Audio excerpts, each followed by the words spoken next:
Mga idol, welding tips naman tayo sa paggawa naman ng steel window ang ipapakita natin sa inyo. Kaya magandang tanghali sa inyong lahat mga kaibigan, mga boss idol. Kumusta po?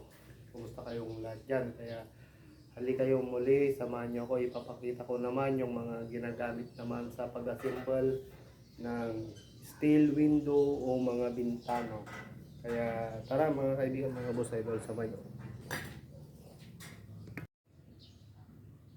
Marami pa naman kasi yung nagpapagawa ng mga bintana na steel window gaya ng nandyan sa taas mga kaibigan, mga boss idol.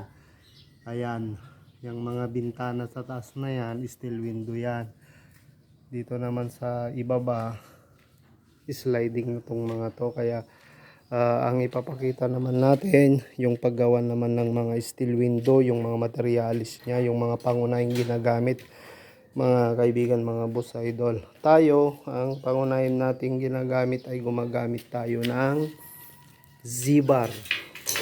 Ayan yung korting Z na bakal na gamit talaga sa pang steel window. Ayan, ikalawa, ginagamitan natin siya ng I-bar naman, tapos flat bar, square bar. Ito yung square bar naman niya, yung grills niya. Ito naman siya. Ayan. At ginagamitan din natin siya ng hinges. Ito naman yung pinaka hinges niya. Tapos para may lock yung bintana niya, mayroon siyang handle. Ayan, may hawakan siyang mga handle. Kagaya ng mga ito, handle at hinges.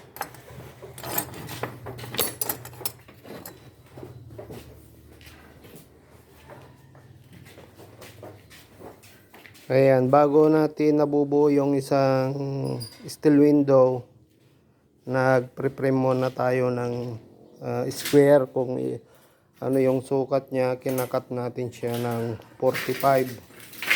Ayan, naka 45 dapat ang cut niyan, 4 na sulok.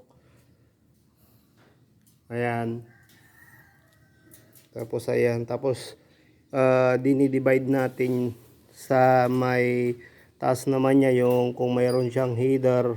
Ayan, naglalagay tayo ng header niya na nasa 30 centimeters din. Ayan, at yung natitira, pwede nating i-cut din ng tatlo, magiging tatlong butas pa sana to. Pwede ding dalawa, pwede ding buo na yung salamin niya, depende sa design ng steel window na ipapagawa. Ayan, pagka nakapag-frame na tayo ng isang square na nakuha na natin yung mga tamang sukat, ito ilalagay na natin itong pinaka stopper nung salamin din niya. Tapos magkakat na ulit tayo ng angle bar. Ayan, i-divide natin para magiging 4 siya na bukas para maganda siya. Ayan, nakapaglagay na tayo ng pinaka frame nung salamin niya mga kaibigan, mga boss idol. Ayan na siya. Ang isusunod naman nating i-wielding ay itong mga hinges naman niya para pagka isara ibukas. Ayan, ito naman yung i-wielding natin, itong pinaka hinges niya. Ayan, kada isang sulok mayroon yan.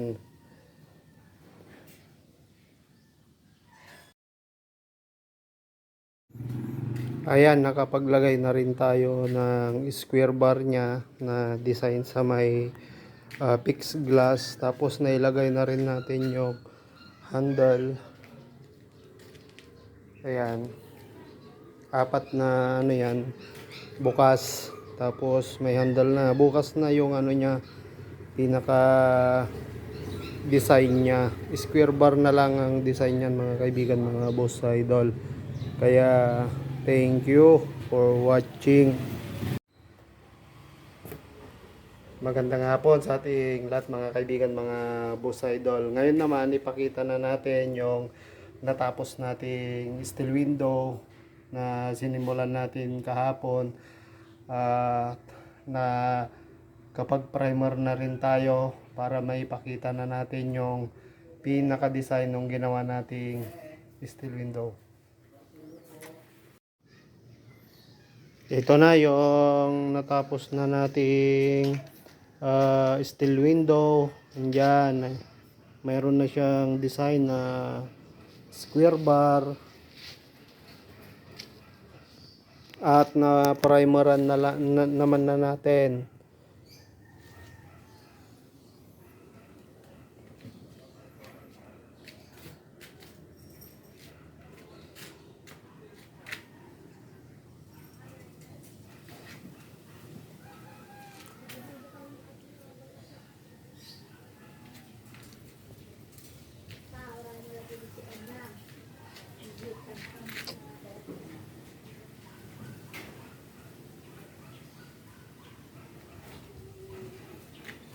Ito naman yung pinaka high window niya sa ginagawa pa natin. May isa pa siyang high window. So ayan, may konting kulang pa tayong design na ilalagay pa natin.